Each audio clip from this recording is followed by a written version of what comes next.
ng bayan, maasahan anumang panahon. Magandang araw po sa lahat.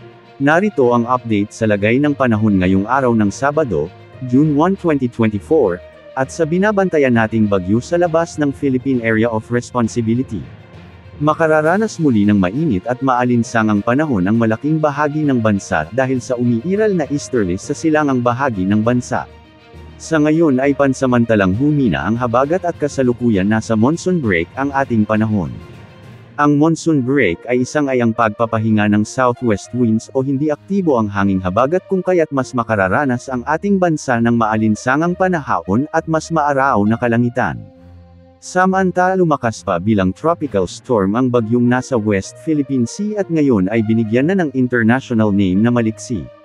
Sa ngayon, huling namataan ang bagyo sa layong 1,063 kilometers kanluran ng extreme northern Luzon. Taglay ang lakas ng hangin na aabot sa 65 kilometers per hour at gustiness na aabot sa 90 kilometers per hour. Kumikilos ito pahilaga sa bilis na 10 kilometers per hour. Inaasahang maglalandfall ito sa bahagi ng mainland China at possible namang lumiko ito pasilangan sa mga susunod na araw at tatahakin ang direksyon patungo sa bahagi ng Taiwan.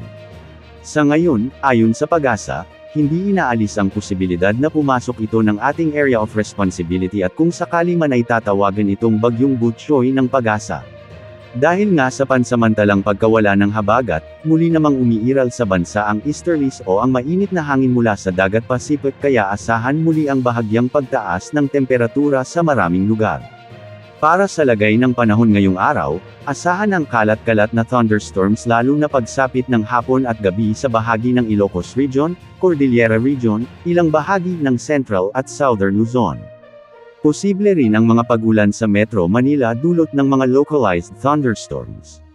Sa Visayas halos umaga hanggang tanghali na maaliwalas ang malinis ang mga kalangitan ngunit pagsapit ng hapon at gabi ay posible na ang mga kalat-kalat na ulan lalo na sa Central Visayas at Eastern Visayas.